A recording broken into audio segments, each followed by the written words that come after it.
Shrimad Rajchandra mission.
આપણી પ્રણાલિકા મુજબ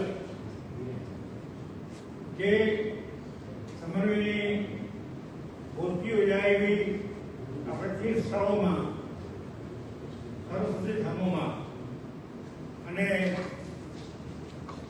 પ્રાથમિક માધ્યમિક ઉચ્ચતર માધ્યમિક કે કોલેજ કક્ષાની ઉચ્ચ સંસ્થાઓમાં આપણે ગોષ્ઠી હોઈએ ત્યાં આપણે આપણો જે પ્રતિભાવ હોય એ સંસ્થા પ્રત્યે આપણે વ્યક્ત કરીએ છીએ.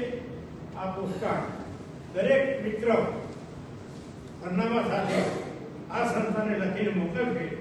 અહીંયાથી એ મિત્ર બીજું સમન્વય ગોષ્ઠી આપણે અહીંયા 2010માં સાહિત્યિક ગોષ્ઠી યોજેલી. આપણને જે વિશિષ્ટ વ્યક્તિઓ મહેમાનો મળ્યા, આપણી સત્સંગના અને આપણી લાગણી હતી તો પૂજ્ય રાકેશજીએ પણ આપણને આશીર્વચન આપેલા અને એક કલાક આપણને બહુ જ સમય આપણે જિંદગીમાં કંઈક આત્મા ધ્યાન લાદે એ વાતો કરી. અને એટલા માટે આપણે આપણા શિક્ષણમાં જે કહેવાય છે કે તમે શિક્ષણ લો છો પણ શિક્ષણ એટલે સ્થાનાંતર નહીં, શિક્ષણ એટલે વિષયાંતર પણ નહીં, પણ શિક્ષણ એ રૂપાંતર. એ રૂપાંતરની પ્રક્રિયા માટે આપણને આવા સ્થળો આપણા સદભાગ્ય મળે છે અને મિત્રો આપણે આપણી શિસ્ત જાળવીને એની અદબ જાળવીને આપણે અનુકૂળ થઈએ છીએ અને આપણે અહીંયાથી કંઈક લઈને જઈએ છીએ. આપણે ખાલી મનથી કે ખાલી દિલથી કે ખાલી આપણા તનથી જતા નથી, પણ ઘણું બધું લઈને જઈએ છીએ જે પરમાત્મા આપણી જિંદગીને આપણે ચોક્કસ એ વ્યક્ત કરીએ છીએ. આપણને એ વખતે ડૉક્ટર રાયગાવકર, પ્રેમદાન છરવી, આપણા આયોગના માનનીય ટ્રસ્ટી શ્રી હિરેનભાઈ, હિરેનભાઈ શાહ, પ્રેમદાનભાઈ ગઢવી, હકુભાઈ પટેલ, હિમાંશીબેન ખેડર, મારુતિ રાયગાવકર વખતે આપણને અહીંયા સંબોધેલા. રાયગાવકર સાહેબે ડાયજેસ્ટિંગ સાયન્સ વિચારે ભાગે નિર્માતા એમને એક પ્રવચન આપેલું અને એ પ્રવચન તમને પ્રતિક બતાવે છે વારંવાર એક સાયલેન્ટ બેબીનું આપણે જમતા હોય ત્યારે. અને સૌથી વધુ વપરાશ આ યુઝ કરીએ. ભલે સુરેશભાઈ કહેતા કે અહીંયા શબ્દો મૌન બની જાય છે, પણ આપણે શબ્દો માટે જ ભેગા થઈએ છીએ અને શબ્દો સાંભળવા માટે ભેગા થઈએ, શબ્દો બોલવા માટે ભેગા થઈએ છીએ. પણ એક ખાસ રિક્વેસ્ટ કે આપણા ચક્ષુથી દસે દિશાઓ આપણે જોઈએ છીએ, બહારનું બહુ બધું જોઈએ છે. એ સાયલેન્સ જોડનું પ્રતિક આપણને એ કહે છે કે આપણે અંદર આવી જોવાનું છે, આપણી અંદર આપણે ખોજ કરીએ. ખરેખર તો આજનો વિષય એવો હતો જીવન જીવવાની કલા, એ સાહેબ હાલવા નથી, પણ એ વિષય આમ તો રજૂ કરવાનો ના હોય, પામવાનો હોય આપણા મનથી. એટલે એ સાહેબ ભલે નથી, પણ એ જયેશભાઈ પટેલ જે આવવાના હતા એ સેશન અત્યારે આપણે સ્કીપ કરીએ છીએ. આ ગોષ્ઠી એટલી ઇન્ફોર્મેટિવ અને યુનિક કે એકબીજાના વિચારો, એક્ટિવિટી, એક્સપિરિયન્સને આપણે કવર કર્યું અને એટલું સુંદર રીતે બધું કરેલું હતું. અને ગાંધીજી ઉપર અને સરદાર વલ્લભભાઈ પટેલ ઉપર ઘણું આપણે કીધું. આપણે ગાંધીજીને શ્રીમદ રાજચંદ્રજીથી આપણે જે એમનો પરિચય હતો એ આપ્યો. મેં પણ આપણે કીધું કે ભાઈ અહીંયા આગળની લાઇબ્રેરીમાં પણ એના અનુલક્ષીને બધા પુસ્તકો છે, તમારે જોતા હોય તો એટલે લાભ લઈ શકો. હવે all the best for the future. તમે જે પણ ગોષ્ઠી કરો એમાં અમને આમંત્રિત કરજો અને અહીંયા આગળ અમને સેવાનો લાભ આપ્યો એ બદલ હું આપ સર્વેનો ખૂબ ખૂબ થેન્ક યુ કહું છું કે ચાલ આમને ઉભો રહ્યો ખાલી. મારો પચકાણ છે. હા, ઓકે ઓકે, હું લવ જ નહીં. ખાલી આમને ઉભો રહ્યો, ફોટો પાડી લઈએ. રાજ્યની 105મી સમન્વય ગોષ્ઠીમાં આપણે સૌ સમન્વય સાથીઓ ઉપસ્થિત છે ત્યારે આપણા સૌના હૃદય કમરમાં બિરાજમાન પરબ્રહ્મને યાદ કરીને અલગ મલકના પંખી આપણે સૌ આવા સુંદર મજાની સાધનાની આ ભૂમિમાં આપણે જ્યારે બેઠા છે ત્યારે આપણો સૌ સમન્વય સાથી એકબીજામાંથી કંઈક નવું શીખી રહ્યો છે. દિન પ્રતિદિન એમના કર્મોની સુવાસથી આપણું સમન્વય મહેકી રહ્યું છે. આવા સુંદર મજાના પ્રસંગે અમારા સૌ યુવા મિત્રો આ સાધનાની ભૂમિમાં બેસીને આપણા સમન્વયના સાધકો વિશે જાણવા ઉત્સુક છે. એમના જીવન વિશે, એમના કવન વિશે આપણે સૌ એકબીજામાંથી શીખતા રહીએ એવી શુદ્ધ ભાવના સાથે આપણી સમન્વયની સંવાદ શ્રેણીમાં આપણી વચ્ચે એમના વિચારોના વાવેતર થકી પ્રસ્તુત થવા ઉપસ્થિત છે આપણા સમન્વયના નારી રત્નો એવા બકુલાબેન શાંતિલાલ ડેરીવાલા અને અંબિકાબેન જયરામભાઈ સુથાર. જોરદાર તાળીના ગુંજારાઓથી આપણે એમનું સ્વાગત કરીશું. અને એ સ્વાગત સાથે આવો આપણે એમના જીવનમાં એક નાનકડું ડોક્યું કરી એમના જીવનના સુખ દુઃખ અને સંઘર્ષને જાણીએ. એમણે જીવનના વિતાવેલા સંઘર્ષોની સાથે સાથે એમના જીવનમાંથી પણ કંઈક શીખીએ. તો આવું માણીએ અંબિકાબેન અને બકુલાબેન સાથેનો આ સંવાદ. બકુલાબેન, આપ સમન્વય સાથે ઘણા સમયથી આપ જોડાયા છો.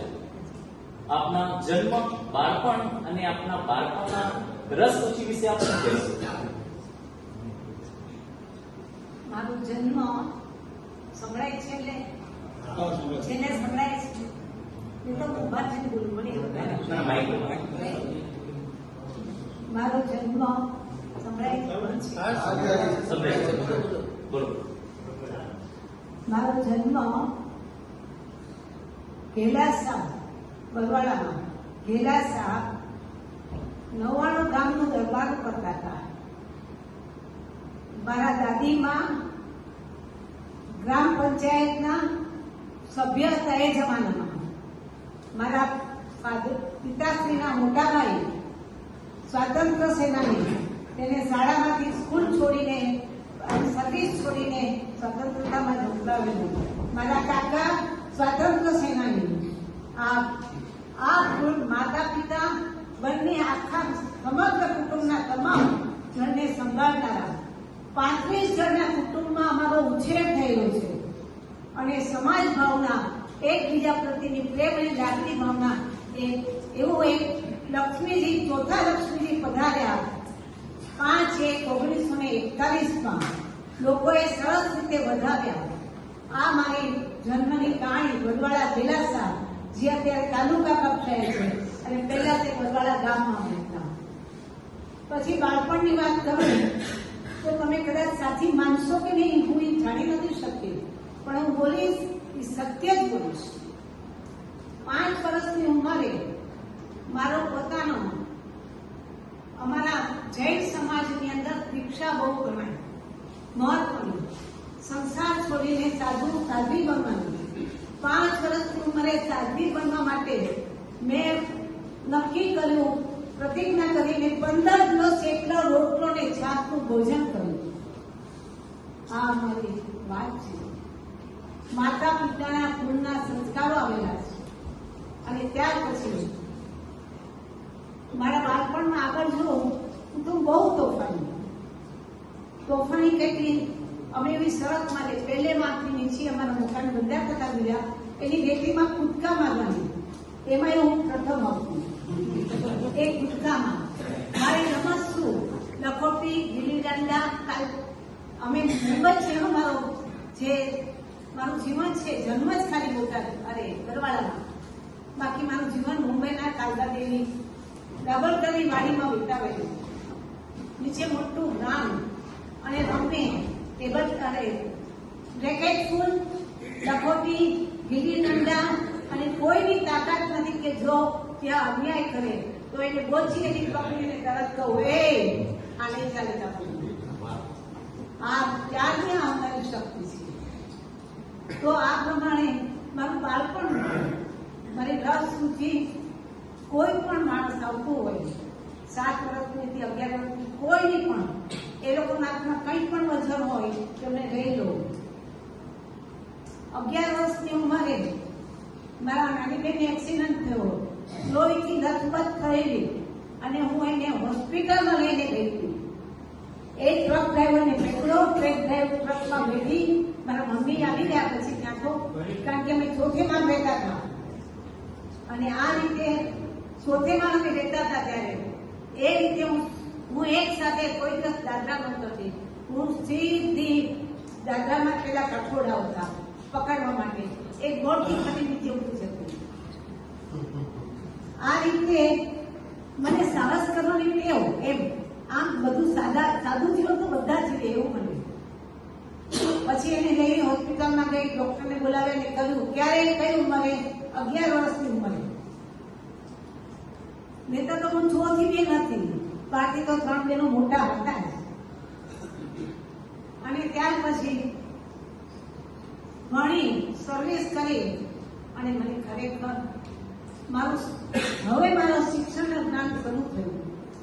આ તો હતું પ્રેમ, સમાજ સેવા, કરુણા, મમતા. એ તો ખૂબ જ મારા માતા પિતાએ તમને જે રીતે ઉછેર્યા છે તે કોઈ ઉછેરે નહીં એટલા સરસ રીતે.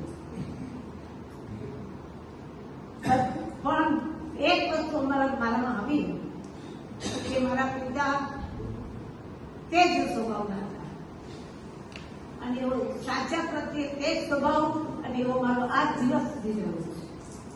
તરત ભણતર ચાલુ સ્કૂલે આપ્યું, સર્વિસ કરતા આપ્યું. આમ જો શાળામાં એવી પરાક્રમ કર્યું. પ્રાથમિક શાળાની અંદર અમે મારા એક મુક્તાબેન માનુબેન, એનો જીવનમાં બદલાવ આવ્યો. કાયમ પછી બધા જ ધોરણોમાં તે ઉભા ભણાવતા અને વ્યવસ્થિત ભણાવતા. એ જમાનો હતો ને, બાળકોનું માનવાનું, બાળકોને માન આપવાનું હતો એ જમાનો હતો. કારણ કે શરૂઆત સ્વતંત્રતા મળે શરૂઆતના સમય હતા એ 50-52 હોય તો એ શરૂઆત હતી. એટલે મને આ બધા સંસ્કારો મારા કાકા તરફથી મળેલા, મારા બાપુજી તરફથી મળેલા. 105માં મારી સામે બેઠેલા 800 મહાનુભાવો કે જેને અમારા ઉંમર કરતા પણ વધારે અનુભવ છે, એની પાસે આજે એક એવો વિષય લઈને આવું છું કે જે વિષય હું સંભાળી અને સંભાળતા મને લાગ્યું કે આ એવી વસ્તુ છે કે જેના માટે બહુ લોકો કેવું નથી પડતું, કેવું પણ ન જોઈએ. કારણ કે જે વધારે કામ કરતા હોય છે એ આગ્રહ રાખતા હોય છે કે કામના ફોટોગ્રાફ્સ કે કામની નોંધ ન લેતા, માત્ર પોતાનું કામ જ કરતા હોય છે. આ પણ મેં મારા 1.5 વર્ષના અનુભવને આધારે મને ખબર પડી. પરંતુ છેલ્લા 2 એવોર્ડની કામગીરી કરતા એવું માનવું થાય છે કે યોગ્ય વ્યક્તિ યોગ્ય જગ્યા ઉપર યોગ્ય પ્રદર્શિત નથી કરી શકતા, પરિણામે જે લોકો આવે છે એમાંથી અમારે પસંદગીની પ્રક્રિયા ત્યારે રાજ્ય સરકારે અમને આ માટે જે પણ ગ્રાન્ટ આપતા હોય છે, શિક્ષકોને પ્રોત્સાહન કરવા માટેની જે સરકારના નિયમો છે, સરકારના જે કલ્યાણકારી યોજનાઓ છે એનો વ્યાપ યોગ્ય વ્યક્તિ સુધી પહોંચતો અને ક્યારેક આવા જ યોગ્ય વ્યક્તિને તમને જોઈને એમ લાગે કે સરકાર શું કામ કરતી હશે, ત્યારે અમારી જવાબદારી બને છે કે એક યોગ્ય વ્યક્તિ, કેમ કે આપણે શું જાણું છું કેટલા સમયથી હું આ સમયની ગોષ્ઠીની અંદર ભાગ લઈ રહ્યો છું, ત્યારે જોઈ શકાય કે સૌથી વધુ જેને પ્રેમ કહી શકાય ગુજરાતના શિક્ષકોની આપણી વચ્ચે છે. પણ આ શિક્ષકોને જો યોગ્ય રીતે ફાઇલ કેમ બનાવવાની, કઈ કઈ કેટેગરીને એવોર્ડ આપવામાં આવે છે, જો આવું કહેવામાં આવે, કરવામાં આવે અને અત્યારથી એ સેન્સિટાઇઝ કરવામાં આવે તો કદાચ મને લાગે છે કે થોડા વર્ષોમાં જ્યારે પણ એ શિક્ષકો છે પોતાની પાસે પોતાનો લઘુત્તમ અનુભવ થશે ત્યારે એ જગ્યા પર પહોંચશે અને રાજ્ય સરકારને સાચા સારા અને શ્રેષ્ઠ શિક્ષક તરીકેની જે યોજના છે સાચી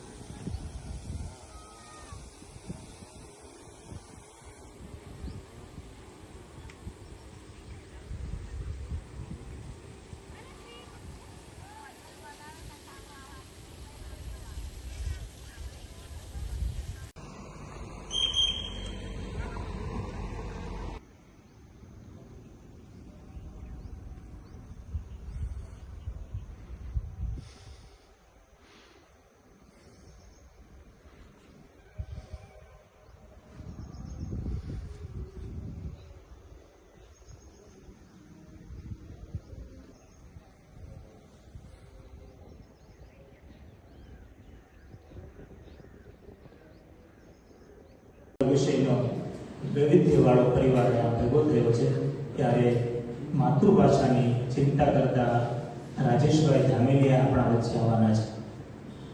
ગુજરાતભરના અને ભારતભરના 16 જેટલા શહેરોમાં 1000થી ભાષાના સેમિનાર જેમના દ્વારા થયા છે અને આ જે જોડણીની ચિંતા અને આ ભાષાની જોત ખરેખર જેને આપણે કહીએ છીએ ચેતના કે કક્ષાની વાતો સરસ મજાને લઈ ભાષામાં કેમ આનંદ કરી શકાય, ભાષામાં આપણે કેમ વધારે સજ્જ બનીએ, આવો સુંદર વિષય લઈ અને આપણા વચ્ચે રાજેશભાઈ ધામેલિયાના પ્રતાપથી વધાવી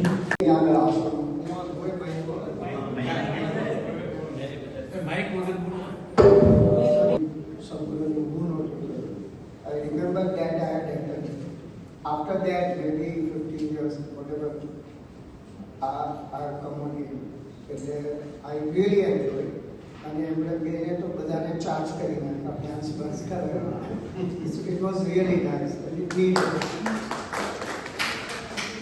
હવે મને કે બહુ તમારી જેમ એકદમ ફ્લુએન્ટલી બોલતા નથી આવડતું, એટલે મારા ભાવો હું અહીંયા લખીને આવ્યો છું. I will read those. ઓમ શ્રી પરમદેવાય નમઃ. ઓમ શ્રી સદગુરુદેવાય. આપણા માનનીય મહેમાન નથી એને કંઈક કામ સોંપવામાં આવશે. મહેમાન તરીકે અથવા તો સભ્ય તરીકે મહેમાન હોવાના કારણે ન જોડાયા એટલે એમણે મને આભાર વિધિમાં પ્રસ્તુત કર્યો. આભાર સૌથી પહેલા સુરેશભાઈનો કે અહીંયા ઉભી રહેવાની એક નવો અનુભવ મળ્યો.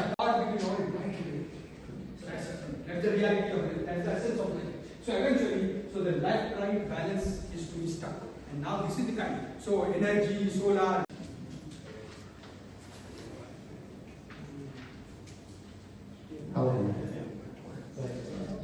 આ રીતનો આપણો એક છે ખૂબ ખૂબ જોરદાર તાળીઓથી આપણે આ યુનિવર્સિટીના પ્રથમ અંકે સાહેબ